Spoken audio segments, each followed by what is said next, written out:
বিদেশি পর্যটকদের হয়রানি এবং তাদের সাথে প্রতারণা করায় ভারতীয়দের কুখ্যাতি রয়েছে। তবে এবারে নজিরবিহীন প্রতারণায় যেন ইতিহাস গড়ল এক ভারতীয়। মাত্র ৩০০ টাকার জিনিস ৬ কোটিতে বিক্রি করে প্রতারণায় নতুন এক মাইল ফলক সৃষ্টি করলেন এক ভারতীয় ব্যবসায়ী। কিভাবে করলেন এমন তুঘলকি কাণ্ড? বিস্তারিত ইমতিয়াজ আলমের রিপোর্টে। ২০২২ সালে মার্কিন নাগরিক চেরিশ এসেছিলেন ভারতের রাজস্থানে। গহনাপ্রেমী এই নারী ভারতের রাজস্থান থেকে গহনা কিনে বিপুল পরিমাণ প্রতারণার শিকার হয়েছেন।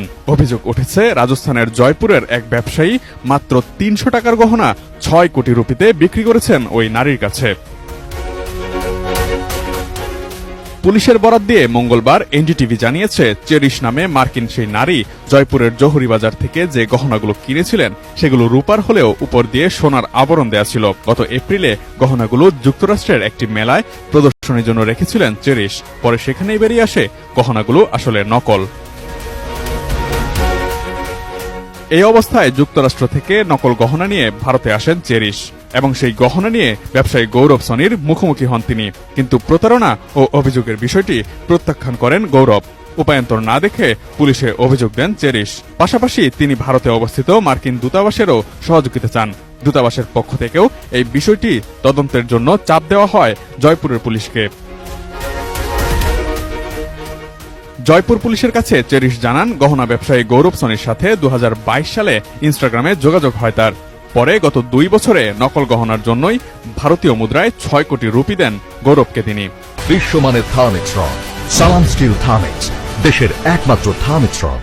পুলিশ জানিয়েছে, ঘটনাটি প্রকাশ্যে আসতেই পালিয়েছেন গৌরব ও তার বাবা রাজেন্দ্র সনি। তবে তাদের খুঁজে বের করতে অভিযান অব্যাহত রয়েছে। প্রতারক বাবা ও ছেলেকে ধরার জন্য একটি স্পেশাল বাহিনীও গঠন করা হয়েছে।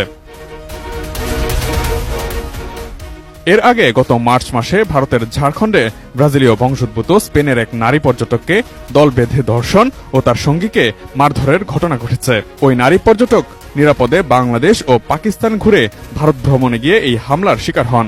বিবিসি জানায়, ২৮ বছর বয়সী ওই নারী ও তার সঙ্গী মোটরসাইকেলে করে বিশ্বভ্রমণে বেরিয়েছিলেন। তাঁবু খাটিয়ে যাত্রাবিরতির সময় তাকে ৭ জন ভারতীয় মিলে গণধর্ষণ করে।